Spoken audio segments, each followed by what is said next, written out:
오늘 여러분들과 함께 읽은 말씀에는 같은 날 일어난 두 가지 사건이 기록되어 있는 것을 봅니다.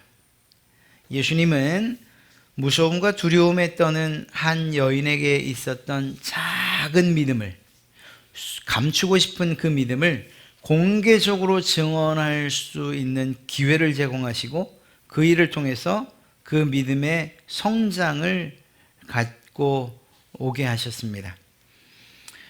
또 이어서 슬픔으로 자신을 가누지 못하는 야이로라고 하는 그가 여전히 예수님을 믿도록 그렇게 부드럽게 격려하시는 그러한 사건이 기록되어 있습니다. 두 가지 모두 예수님께서 행하신 놀라운 기적을 경험했다는 공통점을 가지고 있습니다. 오늘 이러한 이 두 가지 개별적인 이야기 같으나 떼어놓고 이야기할 수 없는 두 가지 사건을 살피면서 은혜의 시간 되기를 바랍니다. 유대인들에게 있어서 이 회당은 예배를 드릴 수 있는 지역의 중심지였고 그곳을 담당하고 있는 회당장은 대표격인 사람입니다. 그의 임무를 살펴보면 예배를 감독하고 또 두루마리 성경들을 관리하는 일을 맡았습니다. 또 회당이 율법을 충실하게, 그러니까 회원들이 율법을 충실하게 지켜갈 수 있도록 독려하고 또 그들 가운데에 힘들고 어려운 이들을 위해서 구제물품들을 분배하고 나누고 또 회당에서 운영하는 학교를 관리하기도 했습니다. 전체적으로 회당 건물을 관리하는 일도 회당장이 맡았고요. 특별히 안식일에는 하나님의 말씀을 가르칠 수 있는 그런 랍비들을 섭외하는 이러한 일도 회당장이 해야 했던 일입니다. 이러한 중요한 일을 해야 했다면 아무나 세우진 않겠죠. 그런 점에서 회당장은 많은 사람들이 존경을 받는 사람들이어야 하고 영향력이 그만큼 큰 사람이었다라고 말할 수 있습니다. 그런데 이런 지위에도 불구하고 오늘 말씀을 보니까 이 야이로, 이 회당장은 예수님의 발 아래 꿇어 엎드립니다. 그리고 간청을 해요. 자신의 집으로 함께 동행해 주십사 이렇게 간곡히 부탁합니다. 그가 회당장으로서의 모든 체면을 벗어던진 채 주님 앞에 무릎을 꿇을 수 있었던 단 한 가지 까닭이 있다면 그것은 자신의 딸이 죽어가고 있었기 때문입니다. 딸을 살리기 위해서 자신의 모든 것들을 다 내려놓았던 것이죠. 그리고 주님은 언제나 그러셨던 것처럼 자기에게 나오는 많은 사람들, 어떤 문제를 가지고 있던지 간에 그들을 마다하지 아니하시고 배척하지 아니하시고 모른 척하지 아니하셨던 것처럼 이 야이로와도 함께 하십니다. 그래서 그와 동행하기로 결정하시죠. 이렇게 동행하기로 결정하셨다는 사실을 통해서 예수님께서 이 야이로의 딸을 고치기로 결정하셨구나 하는 사실을 우리는 알 수 있습니다. 이제 남은 것은 예수님과 동행해서 예수님께서 어떤 방법일지는 모르나 자신의 딸을 고치는 그리고 그 놀라운 기적을 경험하는 일밖에 남지 않았던 거죠. 그렇게 야이로의 집을 향해 가던 그 주님의 발목을 잡는 사건이 벌어집니다. 다른 것이 아니라 12해 동안 혈루증을 앓던 한 여인이 주님의 앞을 가로막은 겁니다. 아니, 더 정확히 말하면 앞을 가로막은 것이 아니라 예수님의 뒤로 다가와서 예수님의 옷자락을 만져 자신의 병 고침을 받은 것입니다. 이렇게 뒤로 다가왔던 여인을 예수님께서 앞에 세우신 것이죠. 그녀는 조용하게 아무도 모르게 자신의 이 문제를 해결할 수 있을 것이라고 생각했어요. 그리고 정말 그렇게 모든 문제가 끝날 수 있었습니다. 그저 예수님만 알고 계시면 될 일이었기 때문이죠. 주님의 옷자락만 만져도 나을 것이다 라는 그 믿음이 그 여인에게 있었고, 그 믿음대로 주님의 뒤로 다가가 옷자락을 만지는 순간 혈루병이 낫는 기적을 직접 몸으로 체험하게 됩니다. 이제 조용히 뒤돌아서 집으로 가기만 하면 되는 거죠. 주님께서 모른 척 해주시면 문제될 것이 전혀 없는 그러한 일이었어요. 그런데 주님께서 그렇게 하잖아요. 더군다나 지금 상황은 예수님께서 목적하신 곳으로 바쁘게 가고 있는 중이었지 않습니까? 야이로의 딸을 고치기 위해서 부지런히 가고 있는 그 중이었음에도 불구하고 예수님께서 모른 척하지 않으셨어요. 멈춰 서십니다. 이 여인이 그대로 집으로 돌아가도록 내버려 두지 않으셨어요. 누가 내 옷자락을 만졌지? 라고 예수님이 질문합니다. 이 질문이 설마 내 옷자락을 만진 자가 누군지 난 정말 모르겠는데 누구지? 라는 그런 의미는 아니었죠.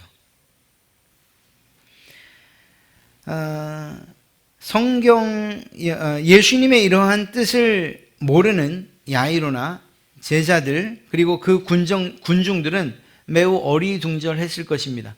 뜬금없이 누가 내 옷자락을 만졌지? 라고 말하니까 말입니다. 베드로가 그것에 대해서 대표해서 대답을 하지요. 아니, 사람들이 이렇게 많은데 옷자락 이렇게 스칠 수 있는 것 아닙니까? 만질 수 있는 것 아닙니까? 그러나 주님의 그 물음은 그런 의미가 아니었어요. 또 성경을 읽던 우리들, 그래서 이미 혈루병이 나았다라는 이 기적의 내용을 아는 우리들은 더욱 당혹스러워지는 거예요. 왜냐하면 알고 있는 것처럼 지금 죽음을 앞둔 소녀가 기다리고 있기 때문이죠. 이미 끝난 일, 혈루병이 고쳐졌다는 이 사실, 이것은 완성된 일인데 그것 때문에 해야 할 그 일을 하지 못하고 지체하는 이것이 우리 딴에는 옳지 않게 여겨지기 때문입니다. 주님, 이제 그거 끝난 일인데 다음으로 가시죠. 그냥 모른 척하고 가시면 안 됩니까? 이게 솔직한 우리의 마음이죠. 그런데 주님의 의도는 분명했습니다. 예수님은 그 여인이 사람들 앞으로 나와서 자기 자신을 드러내기를 원하셨어요. 창피를 주기 위해서? 수치와 부끄러움을 주기 위해서 그러셨는가? 그건 아니죠. 무엇보다 이 병고침의 기적이 예수님의 옷자락을 만진 것, 그것 때문이 아니라는 사실을 분명히 알게 해주시기 원했습니다. 그것이 아니고 그 여인에게 있었던 믿음 때문이라는 이 사실을 말입니다. 뿐만 아니라 주변에 둘러섰던 사람들에게도 어떤 일정의 교훈을 주려고 하셨던 것 같습니다. 유대인의 율법에 의하면 이런 월경 중인 사람, 그러니까 정상적인 그러한 경우에라 할지라도 이러한 자들과 접촉한 사람은 의식적으로 부정하게 여겼습니다. 출혈이 정상적이든 아니면 이 여인처럼 병으로 인한 것이든 부정해지는 것만큼은 변함없는 사실이었어요.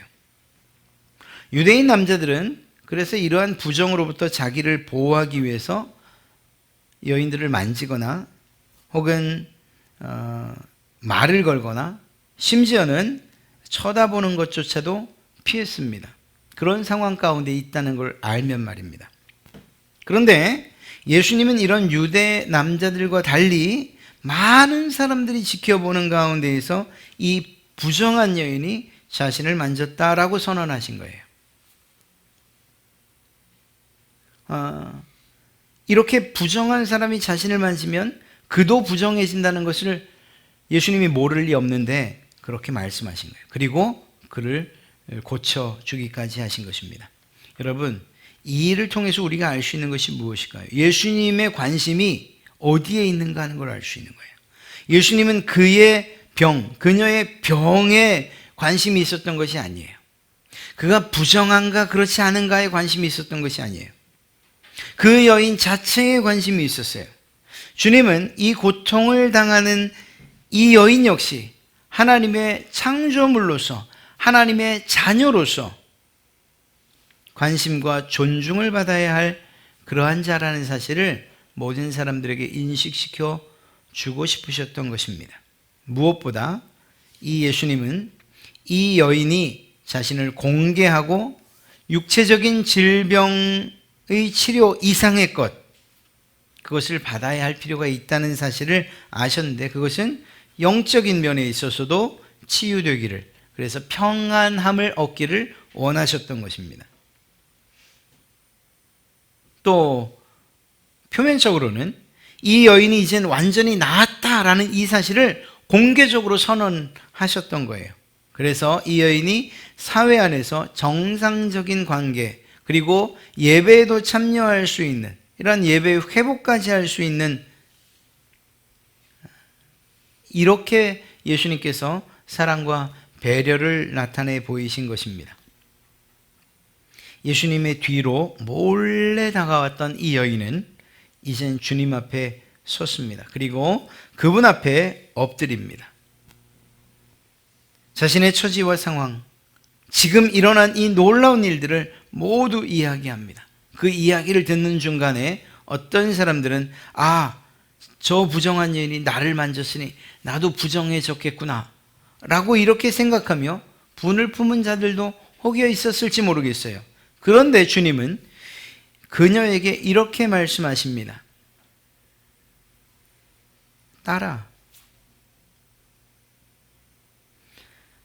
딸이라고 말씀하십니다. 원치 않았던 혈루증으로 사람들을 만나는 것이 두려워서 12년간 피해 다니고 숨어 다니고 어떻게든 고쳐보려고 애썼던 그 여인, 수치스러운 질병, 부정한 질병으로 인해서 하나님 아버지와의 관계조차 스스로 의심스러워할 수밖에 없었던 그 여인을 향해서 여전히 하나님은 너의 아버지이시다, 그리고 너는 그분의 자녀다 라고 하는 사실을 분명하게 각인시켜 주신 것입니다. 딸아 라고 하는 이 한마디로 말씀입니다. 사도 바울이 예수님을 처음 만났을 때도 이러한 놀라운 일을 경험하게 되지요. 예수님을 믿는 자들을 핍박하고 죽이고 옥에 가두려고 혈안이 되어서 다마스커스로 내려가던 그가 예수님을 만나고 앞을 못 보는 그러한 상황이 됩니다. 손에 이끌려 아나니아의 집으로 들어갈 때에 그 아나니아가 오늘 주님이 이 여인에게 하셨던 것과 동일한 이야기를 하지 않습니까? 그 첫 마디는 형제 바울. 어떻게 형제라고 부를 수 있죠? 자신들을 죽이려고, 옥에 가두려고 그렇게 칼을 빼들고 찾아왔던 바울을 향해서 어떻게 형제라고 말할 수 있는 겁니까? 이 일이 가능한 것은 예수 그리스도의 사랑 때문인 줄로 믿습니다. 우리가 어떻게 형제가 됐습니까? 우리가 어떻게 자매가 됐습니까? 예수 그리스도의 사랑 때문이죠. 서로가 미워하는 마음이 있을 수 있고, 또 나와 어떤 관점에 있어서는 그것이 정치적이든 지역이든 혹은 사상이든 생각이든 다를 수 있는 많은 사람들이 지금 한 공동체 안에 모여서 우리는 그렇게 말해요. 형제예요, 자매예요. 좀 더 친근하게 형님, 동생. 어떻게 일이 가능하죠? 세상에서는 좀처럼 있을 수 없는 하나됨이요 연합 아닙니까? 여러분, 세상에서 생각 다른 두 사람이 친밀하게 형제처럼 이야기하는 것 보셨어요? 아니요, 요즘은 가족 간에도 그렇게 못해요. 그런데 어떻게 이 공동체 안에서는 그 일이 가능할까요? 예수 그리스도 때문입니다. 주님께서 딸아라고 부르셨던 아나니아가 형제 바울이여, 형제여 라고 불렀던 이 가능했던 것처럼 지금 우리도 서로 어떤 부분에서 맞지 않아도 사랑하는 형제여, 사랑하는 동생이요, 이렇게 부를 수 있게 된 것입니다. 예수 그리스도의 사랑 때문에 말입니다. 이렇게 맺어진 이 관계를, 예수 그리스도의 피로 그 보혈로 맺어진 이 관계를 깰 자가 과연 어디 있습니까? 그것을 깨겠다고 용감히 나설 자가 과연 우리 가운데 있겠습니까? 있어서도 안 되겠죠. 주님께서 우리를 맺어주신 이 놀라운 가족의 관계는 그분의 피로서, 그분의 죽으심으로써 맺어진 그러한 관계인 줄로 믿습니다. 우리 이러한 관계가 주 안에서 늘 유지되어져 가도록 늘 기도하고 힘써야 할 것입니다. 주님은 그 여인을 향해서 이어 말씀하십니다. 내 믿음이 너를 구원하였다. 내 옷자락을 만져서 그 옷자락에 능력이 있는 것이 아니고 그것을 만지면 낫겠다고 믿었던 그 믿음이 너를 낫게 한 것이다 라고 그의 믿음을 분명하게 일깨워 주십니다. 그 여인의 믿음의 대상도 훌륭했고 그 믿음의 내용도 훌륭했다는 사실을 분명하게 알려주신 거예요. 또한 평안히 가라는 말씀으로 앞으로의 삶에 더 이상 이 질병으로 인해 두려움이 없을 것이라는 사실을 확신시켜 주신 거예요. 이 사건을 통해서 이 여인은 몸에 대해서는 건강의 회복을, 영혼에 대해서는 평안을 누리는 이러한 복을 얻게 된 것이죠. 혈루증 여인, 이 병에 걸렸던 이 여인은 예수님을 만난, 그리고 그분을 향해 가지고 있던 훌륭한 믿음을 통해서 놀라운 기적을 경험하게 된 것입니다. 그런데 이 놀라운 기적의 이야기에서 기뻐할 수만 없는 한 사람이 있죠. 회당장 야이로요. 지금 이 사람은 빨리 집에 가야 되는 상황이에요. 예수님께서 이렇게 지체하는 것이 답답해 미칠 지경이에요. 어떤 일이 어떻게 벌어질지 모르기 때문입니다. 예수님의 지체하시는 이 일이 그저 답답하기만 했죠. 그런데 아닌 게 아니라 집으로부터 달려온 어떤 이가 딸의 사망 소식을 전합니다. 이 소식을 듣는 야이로는 분명 가슴이 찢어지는 그러한 슬픔을 느꼈을 것입니다. 예수님이 지체하신 이 시간이 너무 길었기 때문에 모든 것이 끝나버린 것처럼 그렇게 여겨졌을 것입니다. 자신은 힘을 다해서 노력했지만 결국 결과는 실패하고 만 것이라고 생각될 수밖에 없었을 것입니다. 이젠 모든 것이 끝났구나라고 생각하는 그 야이로를 향해서 역시 주님은 말씀하셔요. 그 야이로를 향해서 몸을 돌려 말씀하셔요. 두려워 말고 믿기만 하라. 야이로가 지금 두려워한다는 사실, 자신의 딸의 죽음의 소식을 들은 이후에 심히 두려워하고 있다는 사실을 그는 알고 있었습니다. 주님은 알고 있었습니다. 그래서 그를 향해서 두려워 말고 무엇을 하라고요? 믿기만 하라. 여러분, 예수님께서 방금 전 혈루증 앓던 그 여인에게 그 여인의 무엇을 칭찬하셨죠? 믿음을 칭찬하셨어요. 야, 네 믿음이 크다. 네가 나은 것은 믿음 때문이다 라고 말이에요. 그리고 그 여인과 같은 그 믿음을 회당장 야이로에게도 지금 요청하고 계신 것입니다. 믿기만 해라. 방금 보지 않았느냐? 내가 선언하지 않았냐? 확신시키지 않았느냐? 내 옷자락 때문이 아니고 그 여인이 가졌던 믿음 때문에 났다고 내가 분명히 말하지 않았던가? 그러니 너에게도 필요한 것은 믿음이다 라고 말씀하고 계신 것입니다. 혈루증 여인이 가지고 있었던 그 믿음, 야이로가 예수님께 달려나와 무릎을 꿇을 때, 아직 아이가 죽지 않았을 때 가지고 있었던 바로 그 처음의 그 믿음 말입니다. 그것을 여전히 가지고 있기를 주님은 원하셨던 것이죠. 그리고 주님께서 야이로의 집에 가셨다는 사실을 통해서 우리는 야이로의 대답을 유추해 볼 수 있어요. 어쩌면 그는 눈물을 흘리며 대답했을 것입니다. 네, 두려워하지 않겠습니다. 제가 믿겠습니다. 제가 믿습니다. 제 딸을 고쳐주실 줄 제가 믿습니다. 이러한 믿음의 결과는 동일하게 기적으로 나타났습니다. 야이로의 딸이 살아난 것입니다. 아니, 예수님께서 그의 믿음에 대한 반응으로 그 아이를 살리신 것이죠. 여러 가지 면에서 이 혈루증을 앓던 여인, 나음을 받은 이 여인과 죽었던 딸이 살아난 야이로는 비슷한 점이 많아요. 두 사람 모두 자신의 절대적인 필요를 가지고 예수님께 나왔어요.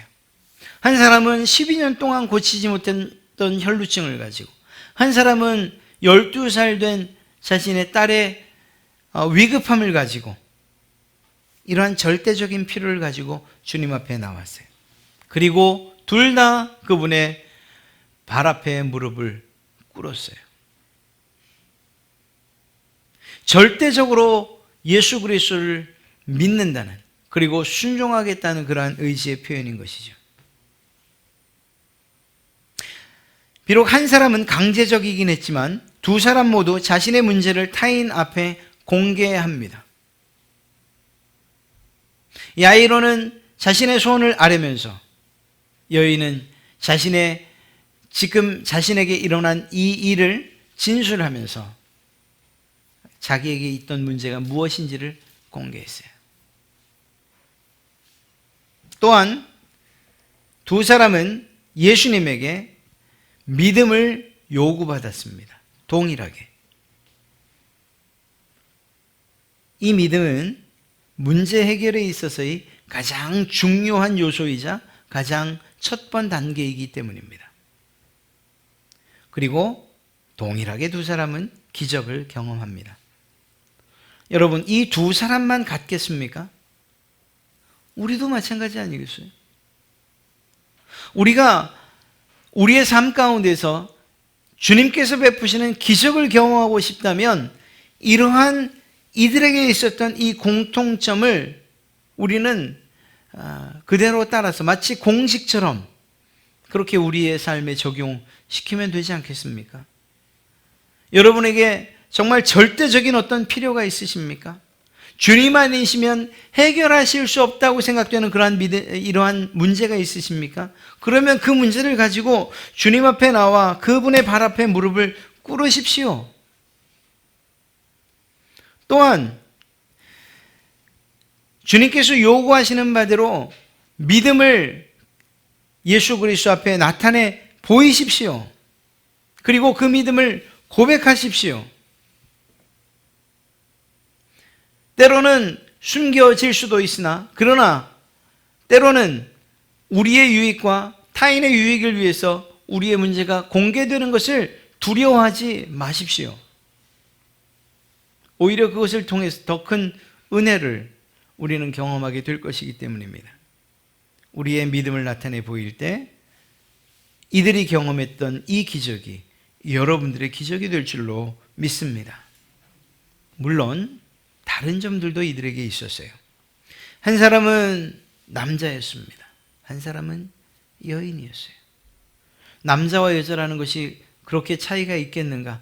그렇죠. 지금은 그렇지 않지만 그 당시에는 이 성별의 차이는 너무나도 컸어요. 한 사람은 회당장으로서 높은 지위와 존경을 받는 그런 사람이었어요. 한 사람에 대해서는 기록하지 않고 있지만 적어도 야이로만큼은 아니었다는 사실을 잘 알 수가 있어요. 한 사람은 나름 덕이 있고 정결하고 깨끗한 사람이었어요. 한 사람은 부정한 자였어요. 또 심지어는 다른 일을 부정하게 만들 수 있는 요인을 가지고 있는 그러한 사람이었어요. 한 사람은 당당하게 주님 앞으로 나올 수 있는 그런 사람이었어요. 한 사람은 부끄러움과 두려움으로 주님의 뒤로 모르게 그렇게 나올 수밖에 없는, 다가갈 수밖에 없는 그러한 사람이었어요. 그런데 아십니까? 이런 다름에 대한 기준을 누가 세웠는지,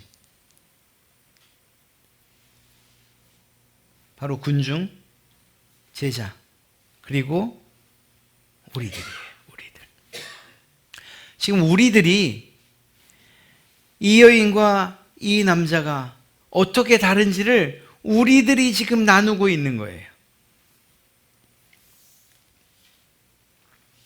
주님은 이런 것에 전혀 관심이 없는데 말입니다. 주님에게는 남자인지 여자인지, 그가 높은 지위에 있는지 낮은 정말 천한 그러한 지위에 있는지, 앞으로 다가와야 되는지 뒤로 다가올 수밖에 없는 사람인지, 부정한지 정결한지, 주님에게는 이런 것이 아무런 상관이 없어요. 주님께서 이렇게 말씀하셨습니까? 나 지금 회당장 집에 가는 길이다. 너는 지금 조금이라도 참을 수 있지만 저 사람은 지금 죽음을 앞둔 위급한 상황이다. 그러니 조금만 기다려라. 이렇게 말씀하시던가요? 아니에요. 회당장 야이로가 답답할 만큼 그냥 그 자리에 멈춰 서셨어요. 어떤 한 사람의 문제가 보이면, 그리고 그 문제를 가지고 주님 앞에 나오면 그냥 그 자리에 멈춰 서셨어요.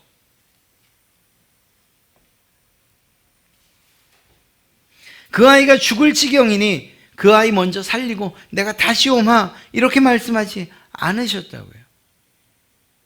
주님께서 그렇게 하신 이유가 무엇일까요? 그것은 사람들이 보는 그러한 관점과는 다르게 예수님은 누구나 동일한 사랑과 관심의 대상으로 바라보셨기 때문입니다. 그가 어떤 환경에 있는지, 어떤 처지에 있는지, 얼마나 부유한지, 얼마나 가난한지, 얼마나 높은지, 얼마나 낮은지, 그가 가지고 있는 문제가 작든지 크든지, 조금 희망적이든지 아니면 아주 절망적이든지, 이것은 주님에게 큰 문제가 되지 않아요. 복음서에 기록된 수많은 사람들, 예수님 앞에 나왔던 사람들을 한번 생각해 보세요. 그들의 면면을 좀 따져보세요. 주님께서 임의로 거절하시거나, 너는 이것 때문에 아니다, 너는 이것 좀 생각하고 이것 좀 갖추고 나서 와라, 이렇게 말씀하신 적 있으세요? 그렇지 않아요. 그냥 그 문제 나온 그대로, 그 모습 그대로, 그 상황 그대로 주님은 멈춰 서시고, 그리고 기적을 베풀어 주셨어요. 그를 고쳐 주셨어요. 이유가 무엇입니까? 주님에게는 그나 똑같은 사랑의 대상이기 때문이에요. 주님에게는 그 사람이나 이 사람이나 동일한 하나님의 자녀이기 때문이고요. 주님에게는 이 사람이나 내가 구원해야 할 동일한 사랑의 대상이었기 때문입니다. 또 한 가지는 예수님에게 있는 그 능력은 그가 어떤 질병인지, 혹은 가능성이 있는지, 혹은 절망적인지 이것을 따지지 않아요. 왜요? 예수님의 능력은 무한하시기 때문에, 전능하시기 때문에. 그것을 따지는 건 우리예요. 주님, 이 일이 좀 더 급하지 않습니까? 주님, 그 일은 조금 나중에 처리해 주셔도 되지 않습니까? 주님, 저 사람의 일보다 내 일이 더 급한데요? 라고 말하는 것은, 그것은 우리의 관점이에요. 우리의 생각이에요. 우리의 기준이에요. 주님은 그런 것에 구분이 없으셔요. 모든 일들을. 그래서 우리가 비록 타이밍을 놓쳤습니다, 이제는 끝났습니다, 이제는 죽었습니다 라고 말하는 그 일에도 하나님의 능력은, 주님의 능력은 변함없이 기적을 일으키신다는 사실입니다. 그래서 주님은 이런 것들에 전혀 관심이 없으셨던 것입니다. 그 주님께서 오늘날도 동일하게 말씀하셔요. 두려워 말고 믿기만 하라 라고 말씀이죠. 우리의 상황이 어떤가, 부끄럽다, 수치스럽다, 주님 앞으로 나가기는 너무너무 죄송스럽다. 우리의 문제가 12년 동안 고통받았던 것처럼 아직도 해결되지 않았다. 이 문제가 생긴 지 벌써 몇 년이 지났다 하는 그러한 문제라 할지라도, 때로는 죽음과 같이 절망적인 일이라 할지라도 그것들과 상관없이 주님의 요구는 단 한 가지예요. 한 가지. 믿기만 하라라고 하는. 그리고 이 요구, 이 동일한 요구에 대해서 우리가 반응하여 내가 주님을 믿습니다. 혹은 이 혈루병 걸렸던 여인처럼 만지기만 해도 나을 것 같다, 나을 것이다 라고 하는 이 믿음이 우리에게 요구되는 것입니다. 그리고 그 믿음을 소유한 그들에게는 놀라운 기적이 경험되어질 줄로 믿습니다. 지난 2020년 그리고 새로 맞은 21년, 아니 우리가 앞으로 살아갈 그 많은 날들, 하나님이 과연 계신가? 나는 하나님을 조금도 경험해보지 못했어 라고 말씀만 하실 겁니까? 아닙니다. 그것이 아닙니다. 앞으로 나오든 뒤로 나오든 주님께로 먼저 나가야 하고, 그리고 우리에게 있는 주님을 향한 그 믿음을 반드시 드러내 보여야 하고, 주님께서 요구하시는 그 믿음의 수준에 올라가야 할 것입니다. 여러분, 회당장의 믿음이 얼마나 뛰어났는지 아십니까? 적어도 딸이 살아있다는 소식을 들을 때에는 여전히 그에게 그 믿음이 견고할 수 있었을 거예요. 우리의 생각에도 아직 소망이 있으니까 말입니다. 그러나 이미 딸이 죽었다라고 할 때는 우리의 소망이 절망으로 바뀌는 것처럼 우리가 가지고 있었던 그 믿음도 모두 사라져야 되는 건 맞지 않습니까? 대부분 그렇지 않습니까? 그럼에도 불구하고 이 회당장은 예수님을 모시고 집으로 갔어요. 그의 믿음이 전혀 흔들리지 않았다는 것을 이야기하고 있는 것이겠죠. 우리의 상황과 우리의 모습이나 내 지금 처지와 형편이 어떻든지 간에 내 문제가 다른 사람과 비교해 볼 때 얼만큼 크고 혹은 때론 작다 할지라도 우리가 바라보는 관점으로 우리의 모든 것들을 바라보지 말고 주님께서 우리에게 무엇을 요구하시는가 하는 것에만 집중하십시오.